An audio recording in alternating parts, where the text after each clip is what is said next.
Assalamualaikum. Waalaikumsalam warahmatullahi. Saya nak mengajukan soalan pada Ustazah. Saya Nurul Hidayah Ahmad Zahid.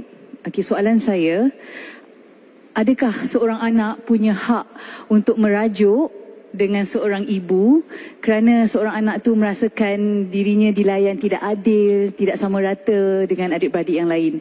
Sebagai contoh, kadang-kadang mungkin soal pembahagian harta ataupun pembahagian kasih sayang masa ibu tu sendiri kepada anak-anak. Jadi adakah seorang anak punya hak untuk merajuk dengan seorang ibu? Itu soalan saya, Ustazah. Terima kasih. Silakan, Ustazah. Baik, alhamdulillah, anak-anak yang dimuliakan Allah, ibu-ibu yang lebih lagi dimuliakan oleh Allah Subhanahu Wa Taala. Soalan ni bagus tau. Adakah hak anak-anak ni ada hak untuk merajuk dengan mak dia? Sebab dia kata mak tak patut. Mak lebihkan kakak, tak lebihkan saya. Mak lebihkan adik, tak lebihkan saya. Banyaklah mak bagi dia, tak bagi saya. Gelang mak tu, mak ada 5, mak bagi kakak 4, saya dapat 1. Ini tak adil. Contoh Jadi anak-anak yang dikasihi Allah, apa pun yang mak kita buat, mereka tetap yang terbaik. Tetap yang terbaik. Kita pandai macam mana pun, you ada PhD 4 ke, mak kita tetap betul. Walaupun yang dicakap tu faktanya salah, mengalah ajalah. Ya mak, mak betul mak. 2 tambah 2, 5. Ya mak betul mak. Mak betul sangat mak. Saya setuju mak. Mak tetap betul. Tuan-tuan yang dirahmati Allah, yang dikasihi Allah, andai kita bina istana pun untuk mak kita, andai kita hadiahkan 2 kilo emas, 5 kilo emas untuk ibu kita, andai kita gendong dia untuk tawaf umrah dan juga haji, andai kita minum perendaman air kaki je, belum tentu dapat membalas jasanya yang mengeluarkan kita daripada gelap rahim kepada terang dunia ini. Anak-anak yang dikasihi Allah, ibu tu makhluk yang Allah muliakan.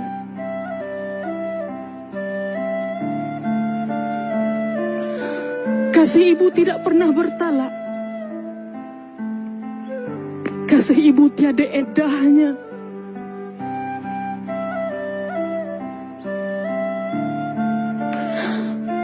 Atas sebab itu, kita tidak ada hak untuk merajuk kepada mereka. Kita tidak ada hak langsung untuk berdendam dengan mereka. Pohonlah rahmat kerana pada 2 tangannya ada tangan keramat yang boleh mendoakan kita. Doanya tiada hijab terus sampai kepada Allah. Kita tak tahu ketika kita sedang lena tidur, ibu kita bangun, ya Allah, kasihani anakku ya Allah, rahmati hidupnya ya Allah, bahagiakan dia ya Allah. Beruntunglah orang yang masih punya ibu, yang dapat doa ibunya. Sebab itu tuan-tuan yang mulia, kalau anda masih ada ibu, junjunglah dia, letaklah dia di tempat yang paling mulia. Andai anda ada ibu mertua, junjunglah dia, letakkanlah dia di tempat yang mulia. Hatta Rasul sallallahu alaihi wasallam dapat jumpa dengan ibu susunya, Halimatus Sa'diyah.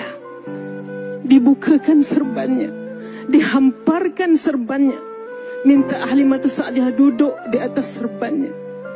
Kata Sayyidina Abu Bakar, aku tidak pernah cemburu pada orang, melainkan kepada Halimatus Sa'diyah, kerana dia dapat duduk di atas serbannya Nabi sallallahu alaihi wasallam. Tuan-tuan, bak kata Ustaz, itu ibu susu. Kalau Rasul ada ibu kandung, wallahu ta'ala alam. Baiklah hadirin sekalian, insan yang dimuliakan oleh Allah dan Nabi ini juga adalah seorang manusia.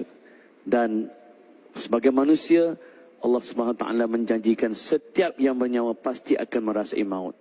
Apakah amalan yang perlu kita lakukan? Apakah yang terbaik yang perlu kita lakukan tatkala ibu berada dekat nazak? Selepas ini dalam tazkirah malam Jumaat, jangan ke mana-mana, kita jumpa selepas ini.